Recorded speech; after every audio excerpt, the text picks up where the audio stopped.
Salve quebrada, e aí? Todo mundo na paz?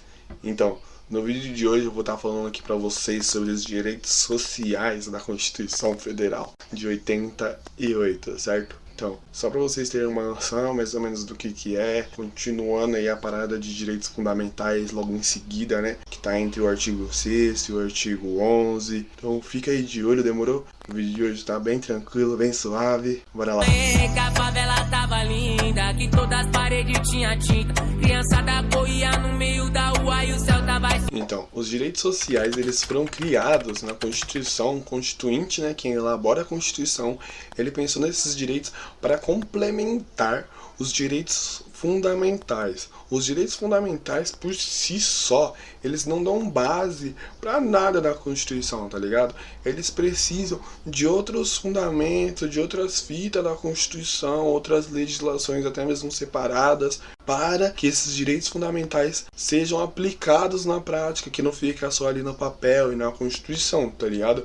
E esses direitos fundamentais são também uma forma disso, que ele vai falar de outras paradas além dos direitos fundamentais. Os direitos sociais, eles estão entre o artigo 6º e o artigo 11, que ele vai falar sobre o direito trabalhista, vai falar sobre direitos políticos, até dos partidos políticos ele vai estar falando, e a gente vai estar vendo um pouquinho deles agora. Então, bora lá, logo no artigo 6º, que eu acho que ele é super importante, e eu vou estar lendo ele agora aqui pra vocês, demorou? Estamos aqui, então, agora com o nosso super vadimeco, né? Sempre que vocês forem estudar a Constituição e qualquer outra lei, pega essa lei, dá uma lida nos artigos dela, nos incisos, em tudo que tá nela, que é super importante. Que a gente até brinca, você não vai pra igreja sem a Bíblia, não é? Então você não vai estudar direito constitucional sem a Constituição, você não vai estudar Código Penal sem o Código Penal e assim sucessivamente, demorou? Então vamos lá. Agora aqui o artigo 6º da Constituição, ele fala o seguinte: são direitos sociais a educação, a saúde, a alimentação, o trabalho, a moradia, o transporte, o lazer, a segurança, a previdência social, a proteção, a maternidade, a infância, a assistência aos desamparados na forma desta Constituição. O que ele está querendo dizer aqui com tudo isso? Ele elenca aqui vários direitos. Você percebe que são direitos diferentes dos direitos fundamentais, como por exemplo, direito à saúde e alimentação. Você não vai ter o direito à vida se você não ter uma saúde de qualidade, se você não ter uma boa alimentação, uma alimentação regrada, uma alimentação saudável, tá ligado? Quando ele fala na forma dessa Constituição, ele tá querendo dizer o quê? A partir dos outros artigos da Constituição, dos 250 artigos que tem na Constituição, que ele vai estar falando mais sobre esses direitos. Ele vai também estar falando se vai ter leis específicas para esses direitos, beleza? E por que disso? A Constituição, ela obriga que o poder legislativo crie leis para executar esses direitos fundamentais, esses direitos sociais que estão na Constituição. Porque senão, o legislativo ele não vai estar nem se importando, como na real mesmo, ele nem se importa com isso, como tem um monte de lei que era para eles ter criado desde quando a Constituição foi promulgada e até hoje nada desses direitos, tá ligado? É a mesma fita que eles pegam e obriga também o executivo a aplicar essas leis que o legislativo cria, caso não, que eles achem outro jeito, junto também com o judiciário, esses direitos sejam aplicados mesmo se não existirem essas leis específicas. E eu vou trazer exemplo para vocês daqui a pouquinho, demorou? Já no artigo 7º da Constituição, ele já começa a falar dos direitos trabalhistas. Eu não vou me aprofundar tanto neles, porque eu pretendo realmente fazer os vídeos de direito trabalhista específico, tá? Eu acho melhor trazer nesse momento oportuno esses direitos trabalhistas que estão elencados no artigo 7º ao 11. Aí eu vou trazer mais específico. Porém, aqui também para vocês vale a pena também eu estar falando aqui sobre essa questão também, que caso o legislativo não crie a lei. Tem o exemplo trabalhista, que é um exemplo clássico, que é bem didático para vocês entenderem. Na Constituição, ela fala no artigo 9º, o parágrafo 1º, eu vou ler ele aqui para vocês que vai ficar mais fácil de entender. O artigo 9º, ele fala assim, ó, acompanha aí comigo. É assegurado o direito de greve, greve, competindo aos trabalhadores decidir sobre a oportunidade de exercê-lo e sobre os interesses que devam por meio dele defender. Aí no parágrafo 1º desse artigo, ele fala o seguinte: a lei definirá os serviços ou atividades essenciais e disporá sobre o atendimento das necessidades inadiáveis da comunidade. O que ele está querendo dizer com isso? Que é direito do trabalhador ele fazer uma greve. O trabalhador vai lá e fala, mano, vamos fazer uma greve, pá, da hora, legal, bora, vamos, então lá na greve. Só que aí, não é todo mundo que a gente sabe que não pode fazer greve dos trabalhos essenciais, tem alguns que eles não podem fazer a greve por completo. E quem vai falar disso? A lei de greves específica. E aí, na lei de greves são diferenciados. Trabalhador apenas de entidades privadas. Como assim entidades privadas? Uma empresa, se qualquer empresa aí privada que você imaginar querer fazer uma greve, tem uma lei. Porém, a pública, os funcionários públicos, como os professores, por exemplo, não tem uma lei específica. Então, como que eles vão saber qual que vai ser o momento deles fazer greves, como eles podem fazer? Porque aí tá tudo na lei. Como que eles podem fazer essa greve? A porcentagem, quantidade de dias, tudo isso vai estar na lei específica. O trabalhador público, ele não tem essa lei. O STF, então, decidiu que esses trabalhadores públicos, eles fazem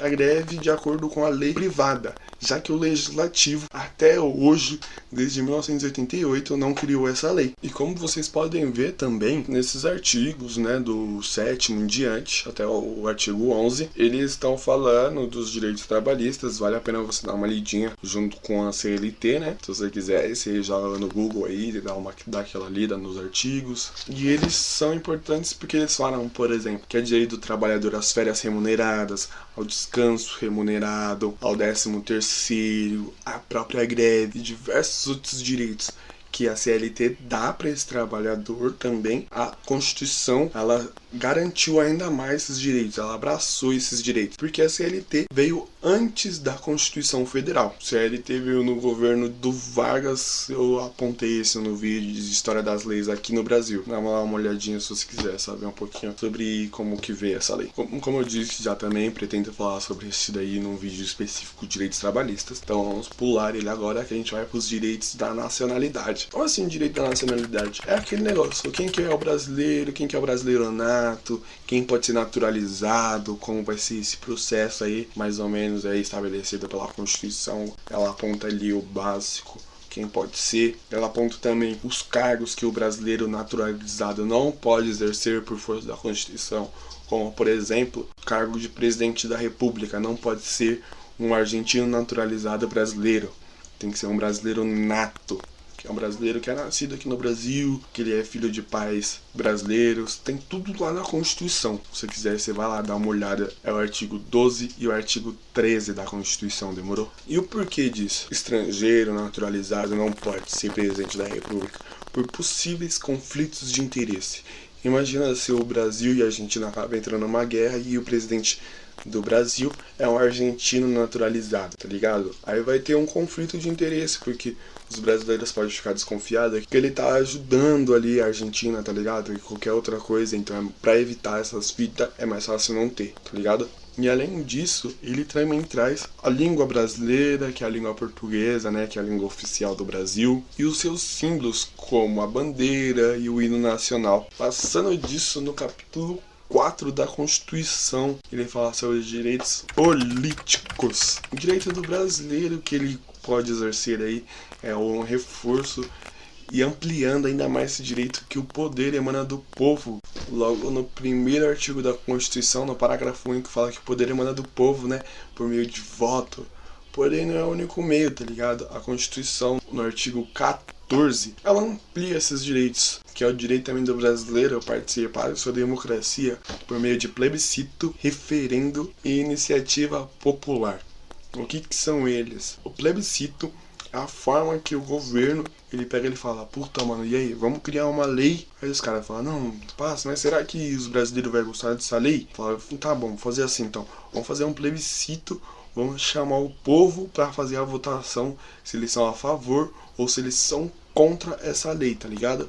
É antes da criação dessa lei, tipo, digamos assim, eles criam, porém, antes da votação deles mesmo, de sancionar essa lei, eles vão lá e perguntam pro povo o que o povo acha dessa lei. O referendo já é o contrário. Eles primeiro criam, promulgam essa lei, aprovam essa lei, tá ligado? E depois chamam o povo e falam, ei, vocês curtiu essa lei, vocês não curtiu, pá.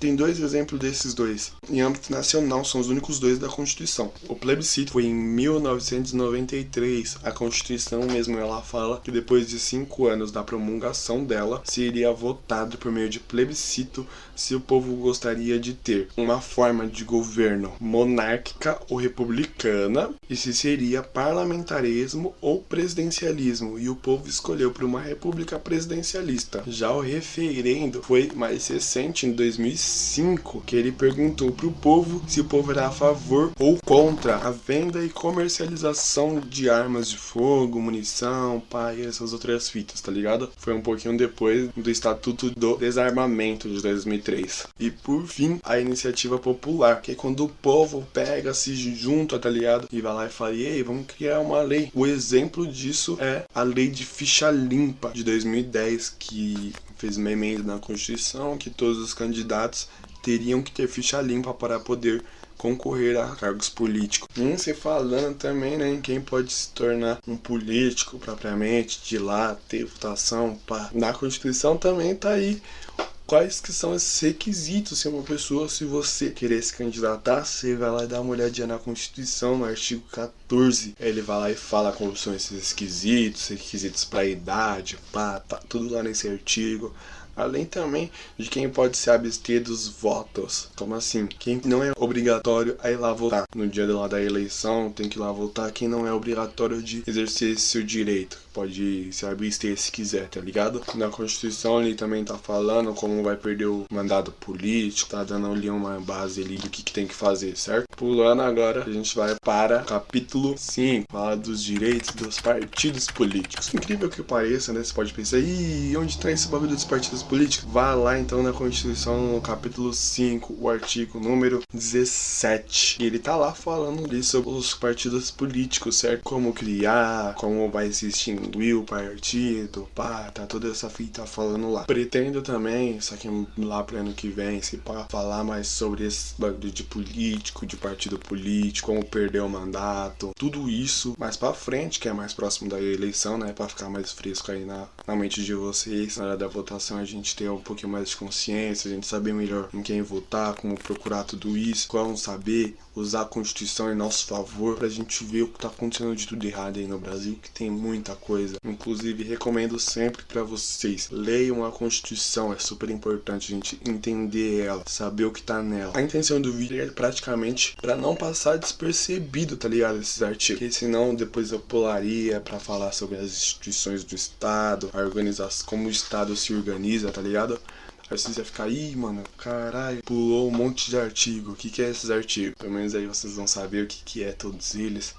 Vão lá, dá uma lida nesses artigos, demorou? Me segue no Instagram, compartilha, curta, comenta lá, interage lá comigo pra gente estar trocando diversas ideias. E aqui também no YouTube, curta, comenta, compartilha, salva, se inscreve no canal, ativa o sininho de notificação, demorou? E tamo junto, quebrada, forte.